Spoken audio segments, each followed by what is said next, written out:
already kosher. And now Rav Nachman is saying if an unknown bird comes to you and has two of these qualities, if you know what the orev and its type looks like, then you know it's kosher. If you knew what Paris and Osnia looks like, then you know that the bird with the one quality is kosher. All right.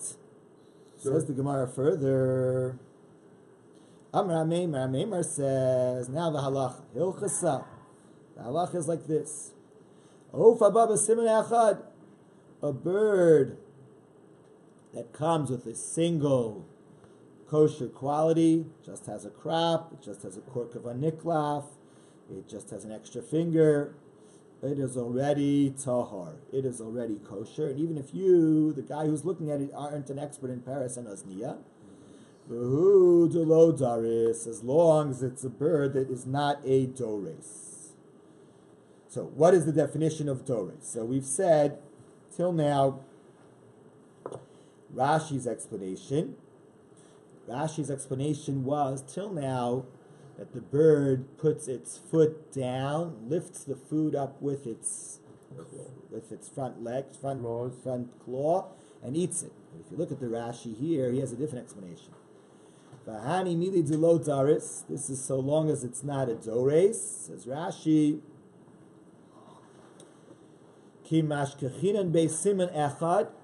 we find in a bird a single kosher sign, we assume that it's kosher. So as long as we see that it's not a dores, and it seems to me the birds that put their feet on the food when they eat it, and they hold it back in its place with their foot, that it not shake, and he doesn't take all of it to the mouth right away, hudrisa. That is dores. So according to Rashi, dores here doesn't mean that he takes the food with its claw up to the mouth, but that he holds the food down with its claw, and he only eats from it bit by bit. He doesn't eat it all at once, he holds it down. Now there are many other explanations what is dores. As I mentioned yesterday, Rabbi Tam says dores is that the bird is some type of a carnivore. It kills with its nails, but it's so impulsive. It eats before its prey is dead. Another view of dores is the Rabbeinu Gershom, that it eats things when they're still flying.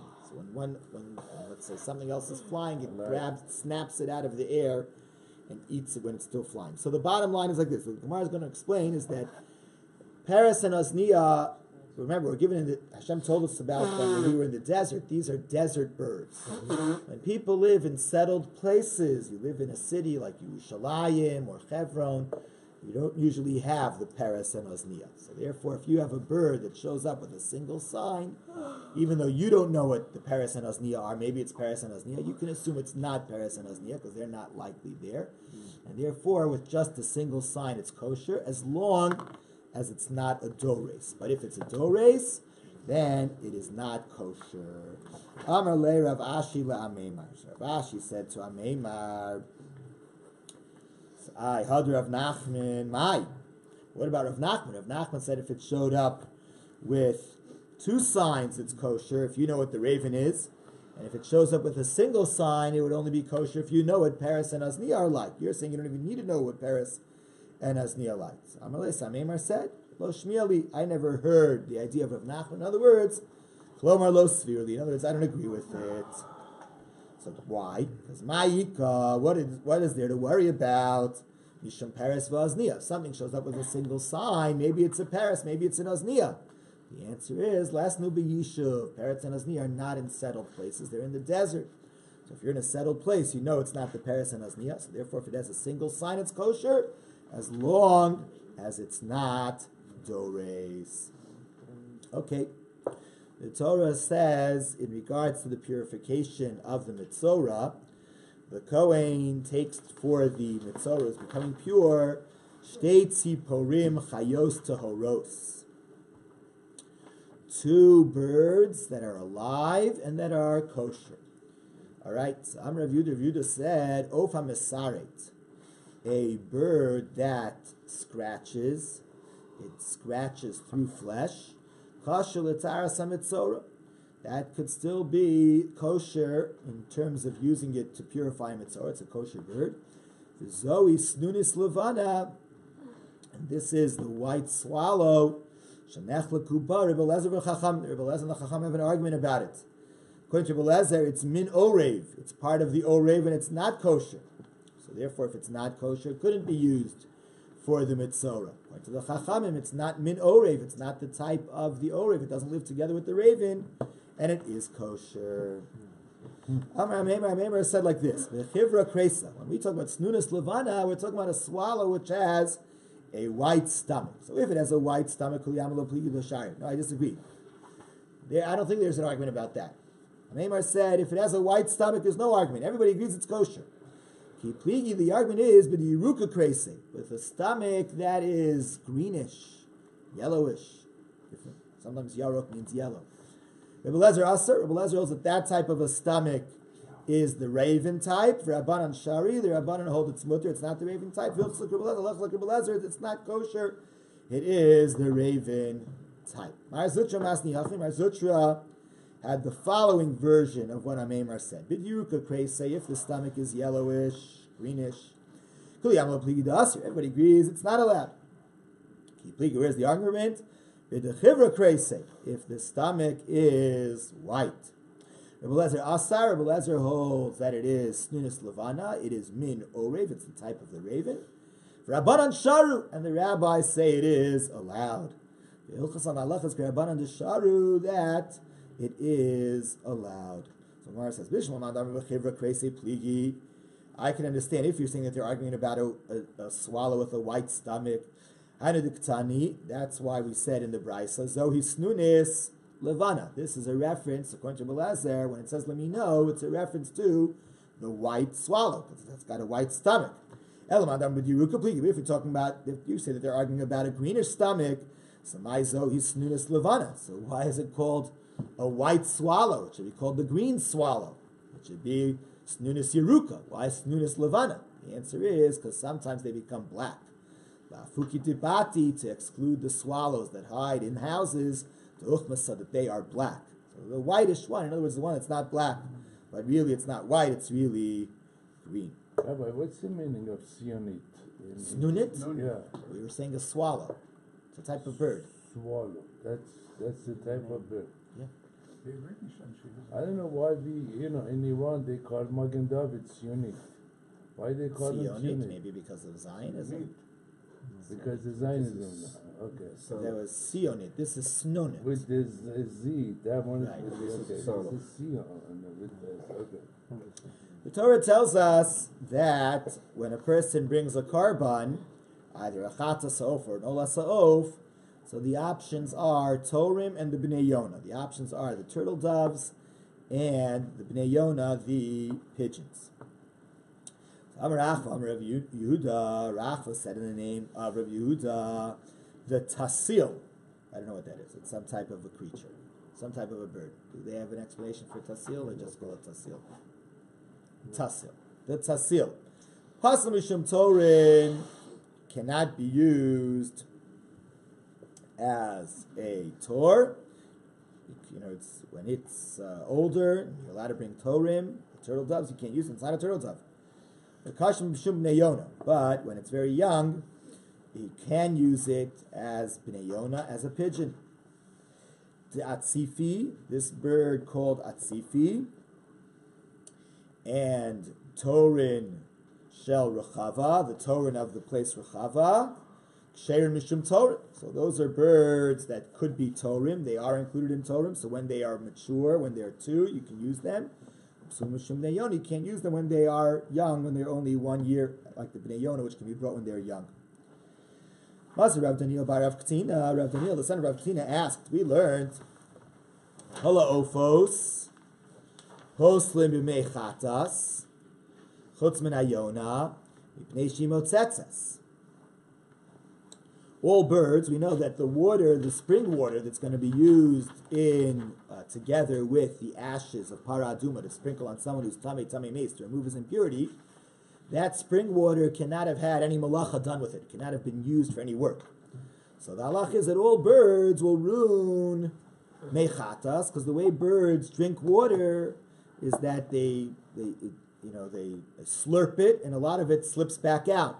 So if a bird took a sip of the water from the spring that was put into the container, it sipped from the container, some of the water slipped back out, and therefore it became possible because of malacha, because of work. So we learned that all birds will ruin the mechatas, chutz min hayona, except for the yona, the turtle dove, mipnei shemotzetzas, because when it swallows water, it doesn't take the water into the lower beak and then bring it to the top of the mouth, and then if some of it spills out, it just sips it up. It just slurps it up in a way directly. None of it slips back out. Even though if the water is running, it still becomes... Not water that's running. It's water that was in the container. You took the water out of the running into a container. Now a bird came and took a sip from it. Oh, okay. So some of it's going to slip back out. The river. No, not in the river. That'll be replaced. Okay. So 1 second. Now, if you're going to tell me that the tasil is a type of a yona, listen, it should say chutz mi yona v'tasil, except for the yona and the tasil. Reb Zera said like this: the tasil does suck up water because it is a yona, but even so,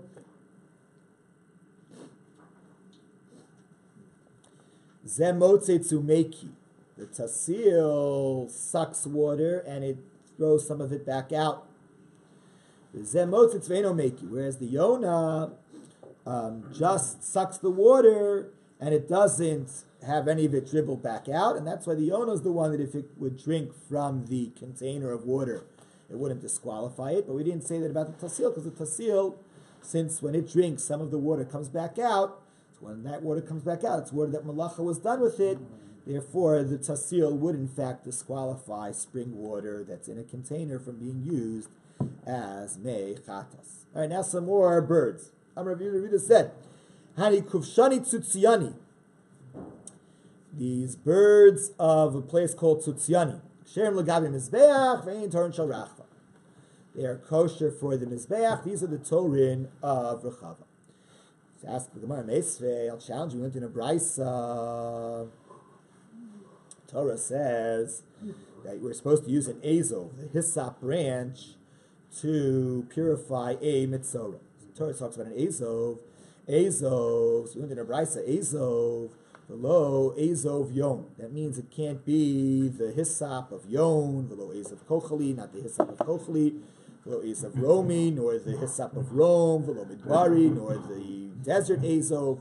V'lo kol azov sheish lo shem levai, nor any azov that has another name with it.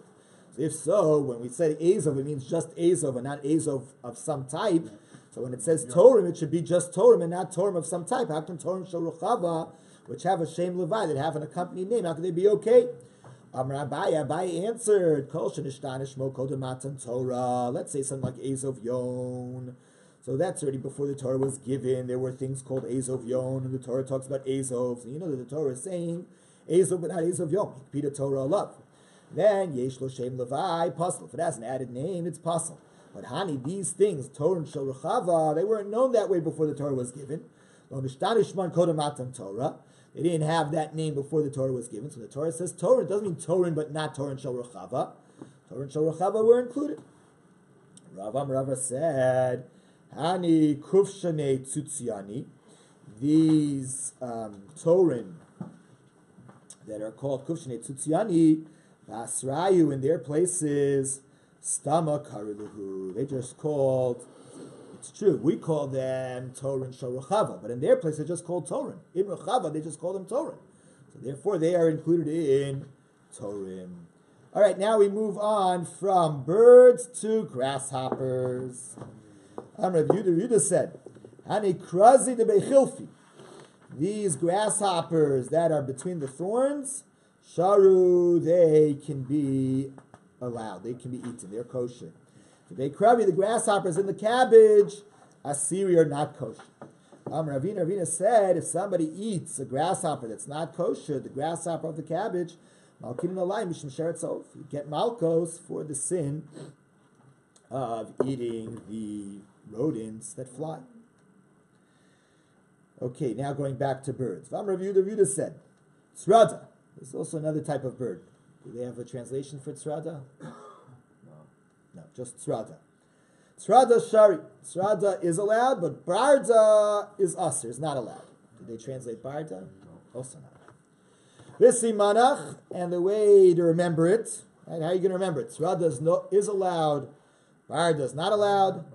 So barda sounds like the word bar, which means accept. So the way to remember it is bar mina, accept from him. And whereas marda, when you have the type of bird called the marda, that is sveika. That we're not sure. Maybe it's kosher, maybe it's not.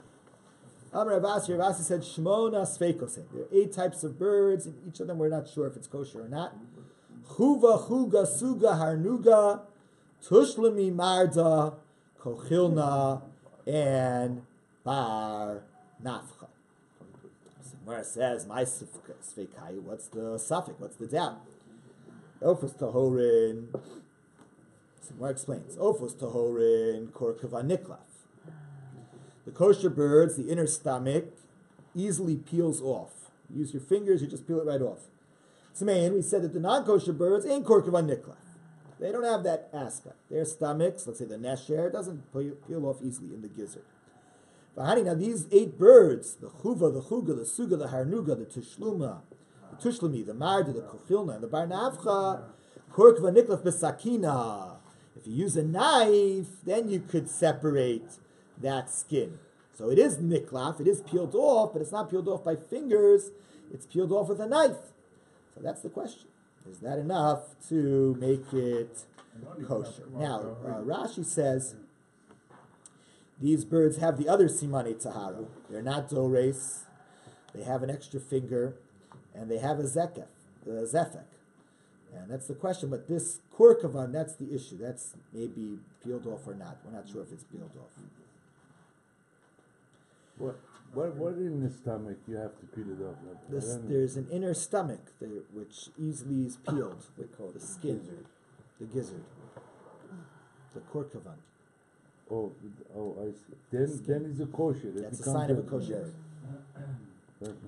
Ask Gemara, but you know there was this duck, the Ava Mar Shmuel, that was in the house of our master Shmuel. It didn't have a gizzard that was easily peeled. And Shmuel put it into the sun. And once it got soft through the sun, it was easily peeled. So you see that a bird that's kosher, Avza is certainly a kosher bird, doesn't necessarily, it's not always so easy to peel off the gizzard. So Gemara says, no, Hasam over there, Kirafi, Iklif Biyada. Once it was heated up in the sun, it got soft, you could peel it off by hand. Hacha, these 8 birds, the Chufa, the Chuga, the Suga, the Harnuga, the Tushlami, the Marda, the Kochilna, the Bar Nafcha, Afal Gav Rafi. Even if you would soften them up in the sun, the only way to peel off the korkavan is with a knife. So since the only way to peel it off is with a knife, maybe that's not good enough. Amar Abaye said, Tarnagola de Agma. The tarnagol, the rooster of the swamp, Chad Mishmona Sveikosu. It's also something we're not sure about. Vahainu Mardu. It is the Mardu.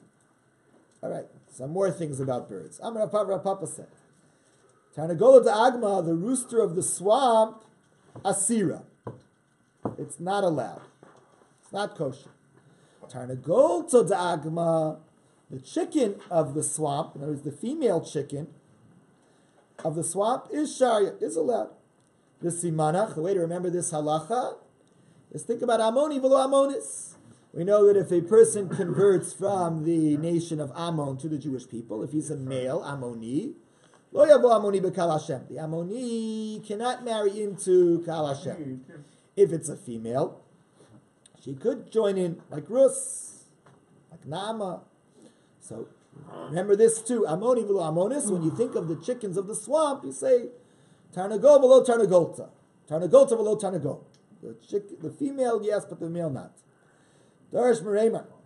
Reimar said a story. He taught us. Tarnagol dagma asira. The female chicken of the swamp, he taught, is not allowed. They used to think it was allowed. And he said it's not allowed. Because initially they did think it was allowed, but then they saw that it was a dores. And once they saw that it was a dores, they said it's not allowed. And this is the bird called gerusa.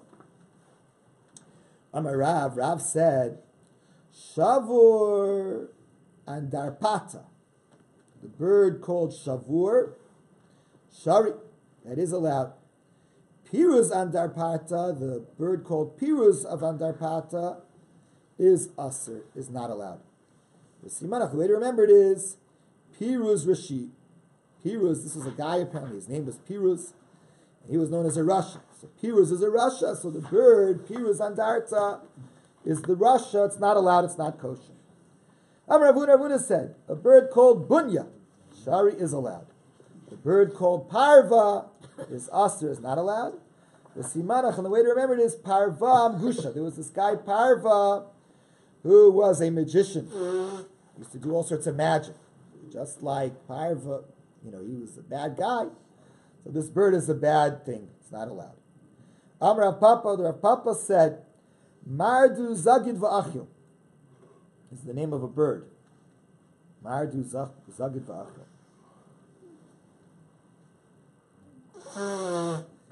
Shari, it is allowed. The name of this bird, Sigid Va'achil, is not allowed. So Zagid with the Zayin is allowed. The bird with the Samach, Sigid Va'achil, is not allowed. The Simanach, the way to remember it is Lo Sishtachave Le'el Acher. Don't bow down to another god. Bowing is called Sagid in Aramaic. So the bird with the name Sagid, the bird of bowing, is not allowed.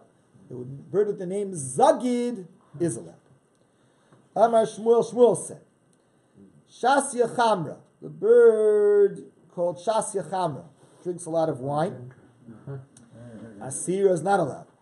The Simanach, and the way to remember it is Shtuya Yayin Psul Lavoda. People who drink some wine can't do service in the Beis Hamikdash. Amar Shmuel said another thing. Mazga Chamra, the bird called Mazga Chamra is Asira, is not allowed.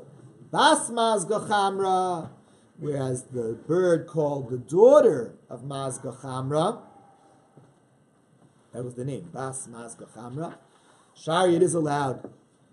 And how do you remember that? The Simanach, the way to remember it is Yafe Koach HaBen Mikoach HaAv. Sometimes the power of the son is stronger than the power of the father. In other words, if somebody borrows money and then he dies and the lender says that the loan hasn't been paid back, the lender will have to swear to get the orphans to pay him back, even though he wouldn't have had to swear if the father was alive.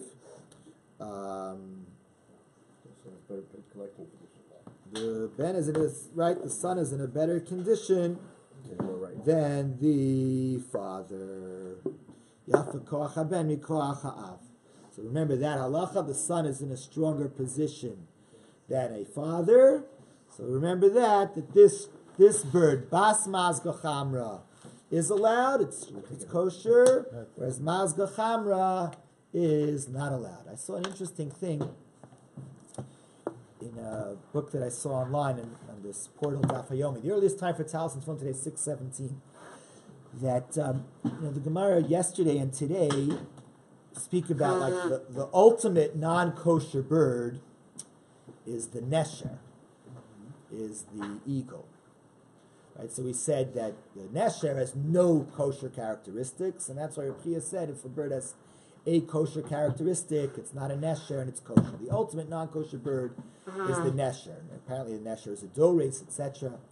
But we find that the Navi Yecheskel tells us that when he went up to Shamayim and he saw the Kisei HaKavod, the throne of glory, on one side there was a nesher.